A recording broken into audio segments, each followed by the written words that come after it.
Friends, कल हमने variation के बारे में आपको समझाने का कोशिश किया था। आज जो है हम मोड ऑफ सेक्सुअल रिप्रोडक्शन के बारे में पढ़ेंगे और जानेंगे। तो मोड ऑफ सेक्सुअल रिप्रोडक्शन को हमने डिफाइन कर दिया था कि वैसा reproduction, a mode of reproduction in which only one individual involve to produce their young ones और ऑफ स्प्रिंग्स। तो मोड ऑफ रिप्रोडक्शन, ये सेक्सुअल रिप्रोडक्शन देख रहे हो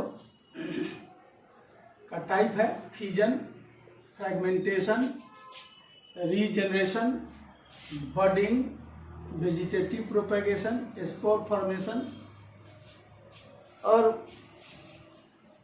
और भी टाइप, इसकी चर्चा हम बाद में करेंगे। तो पहले हम देखेंगे ये sexual mode of reproduction depends on the body design of organism. Organism का बॉडी डिजाइन कैसा है उस पर डिपेंड करेगा। कुछ ऑर्गेनिज्म यूनिसेलुलर होते हैं, कुछ मल्टीसेलुलर होते हैं, है ना, कुछ में कुछ टिश्यू का डेवलपमेंट ज़्यादा होता है। तो सबसे पहले हम देखेंगे फ्यूजन। फ्यूजन को हम कहते हैं हिंदी में विखंडन। और विखंडन होगा किस में? यूनिसेलुलर ऑर्गेनिज्म में, क्योंकि उसमें ना टिश्यू डेवलप है ना कोई ऑर्गेन है। जहाँ से टूट जाएगा सेल, दो सेल बनेगा। तो this is the simplest method of unicellular organism. यानी कौन? Fusion. This is the simplest method of unicellular in unicellular organism such as amoeba, paramecium, protozoa, bacteria, ये सब यूनिसेलुलर ऑर्गेनिज्म है। और यूनिसेलुलर ऑर्गेनिज्म में ही सेक्सुअल रिप्रोडक्शन फ्यूजन होता है। When unicellular organism mature, जब एक यूनिसेलुलर ऑर्गेनिज्म का सेल जब मैच्योर हो जाता है, it divides into two daughter cell. तो एक सेल तो है ही, और डिवाइड होकर के टू डॉटर सेल बनाता है। यानी जो न्यू सेल क्रिएट होता है उसको डॉटर सेल कहते हैं। And each daughter cell behaves as new individual. और ईच डॉटर सेल वह जो है नया इंडिविजुअल, एक नए ऑर्गेनिज्म के रूप में बिहेव करता है। ये इसी को हम कहते हैं फ्यूजन। और बाइनरी फ्यूजन भी यही है जो अमीबा में फिगर में आप देख सकते हैं स्टेज में।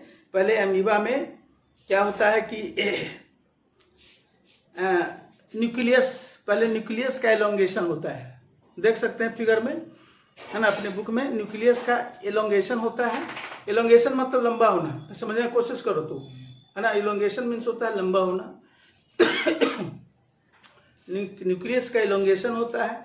इलोंगेशन होने के बाद देख रहे हैं कि न्यूक्लियस दो पार्ट में टूट जाता है, टू न्यूक्लियाई में, है ना। तो इसको कहते हैं कैरियोकाइनेसिस, यानी न्यूक्लियस के को टूटना है। न्यूक्लियस के दो न्यूक्लियस उससे अधिक में बनने को हम कैरियोकाइनेसिस कहते हैं। उसके बाद जो है न्यूक्लियर मेम्ब्रेन में कंस्ट्रिक्शन होता है। कंस्ट्रिक्शन यानी दबने लगता है बीच से, है ना। न्यूक्लियर मेम्ब्रेन में या सेल मेम्ब्रेन में क्या होता है, उसमें कंस्ट्रिक्शन शुरू हो जाता है और वहाँ बीच से वो दबना शुरू होता है। और आगे चल करके क्या होता है कि साइटोप्लाज्म भी दो भाग में बढ़ जाता है। तो दो भाग में बट गया तो दो सेल का क्रिएशन हुआ, है ना, जिसमें दो अलग अलग सेल में अलग अलग न्यूक्लियस है। और इस तरह से दो अमीबा का फॉर्मेशन होता है। तो यह दो तरह का होता है बाइनरी फ्यूजन, जैसा कि अमीबा, पैरामीशियम में भी बाइनरी फ्यूजन होता है। पैरामीशियम में भी बाइनरी फ्यूजन होता है, लेकिन पैरामीशियम में थोड़ा जो है इसमें डिफरेंशिएशन ज़्यादा होता है। पैरामीशियम में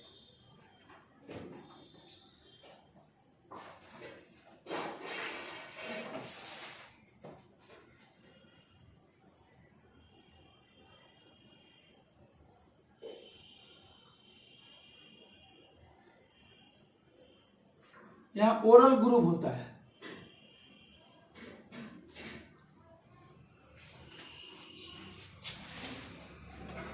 पैरामीशियम में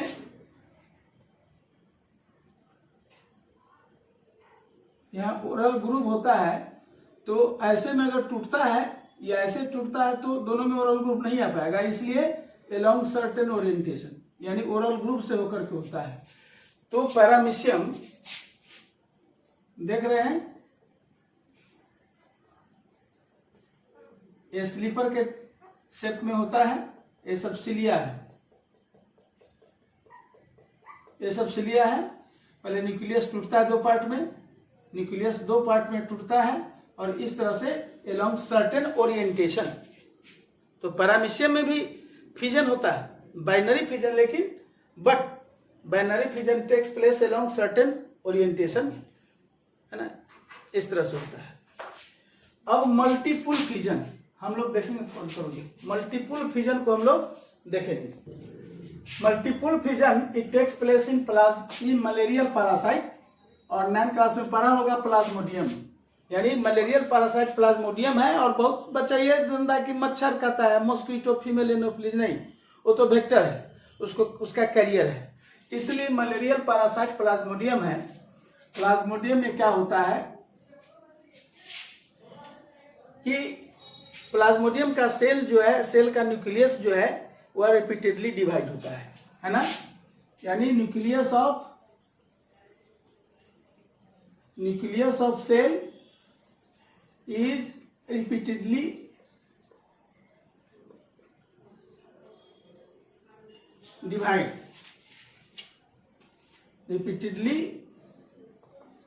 divides to form large number of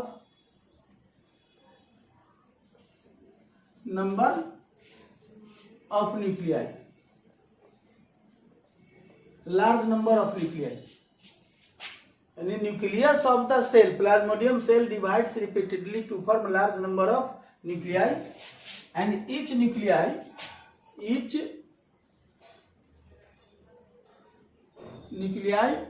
surrounded by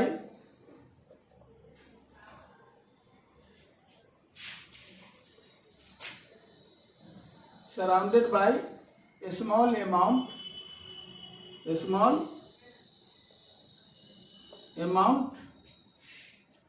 of cytoplasm. जब तक साइटोप्लाज्म मिक्स नहीं होगा, उसमें आएगा नहीं, तब तक सेल होगा नहीं, साइटोप्लाज्म। अब देख रहे हैं कि प्रत्येक न्यूक्लियस से स्मॉल अमाउंट ऑफ साइटोप्लाज्म से घिर जाता है।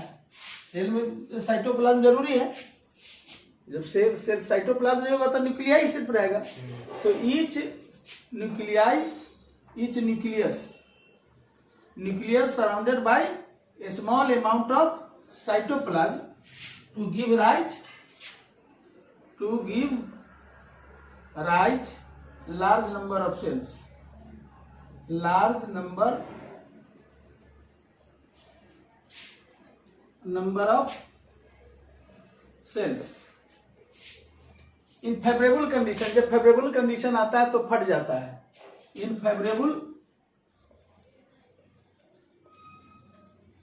फेवरेबल कंडीशन ये सिस्ट है ना, तो सिस्ट बहुत हार्ड होता है, जो प्रोटेक्ट करता है इसको। तो जब फेवरेबल कंडीशन आता है तो सिस्ट फट जाता है। In favourable condition these cells are release,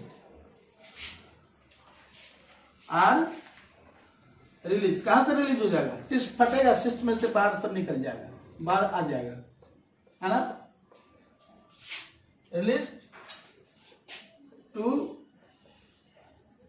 form individual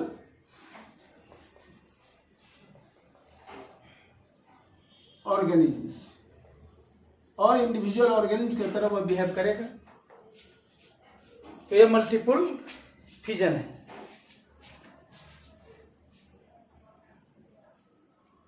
अब इसके बाद आता है नेक्स्ट जो है फ्रेगमेंटेशन है ना, ये समझ में आ गया। नेक्स्ट जो है फ्रेगमेंटेशन है। फ्रेगमेंटेशन जो है वैसे ऑर्गेनिज्म में होता है जिसका बॉडी फिलामेंटस होता है, फिलामेंटस बॉडी होता है ना, यानी मल्टीसेलुलर और फिलामेंटस में होता है ना, जैसे स्पाइरोगायरा।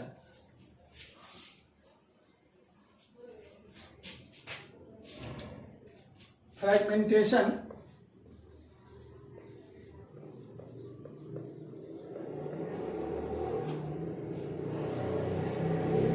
takes place in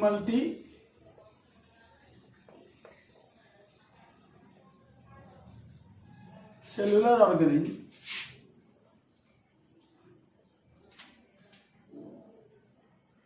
बुलाइए गया, कहाँ रखा गया, इन मल्टी सेलुलर organisms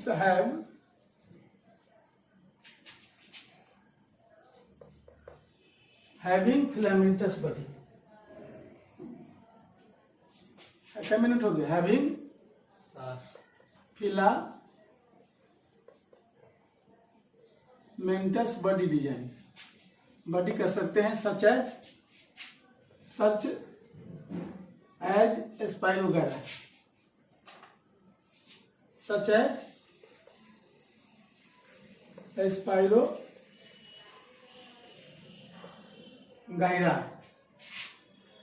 इसका बॉडी जो है फिलामेंटस होता है इस तरह से,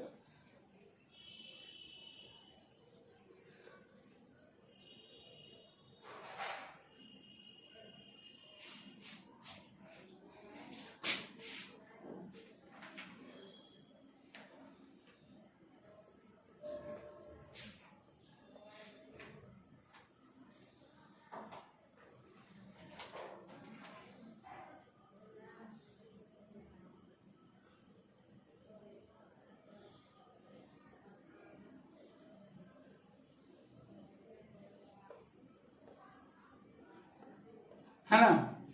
तो ये स्पाइरोगायरा है, स्पाइरोगायरा।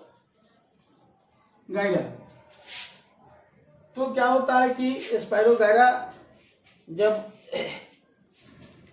किसी भी कारण से या मैच्योर होने पर क्या होता है, टूट जाता है। यहां से टूट गया, यहां से टूट गया, और ईच पीस जो है वह न्यू इंडिविजुअल में डेवलप हो जाता है ना। On maturation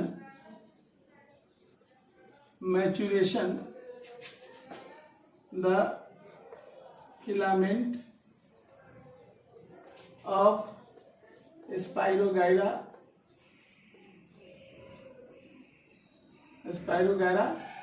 breaks into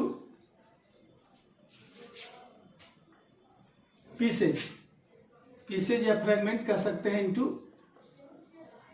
fragment. Each fragments develop into new spirogyra गायरा।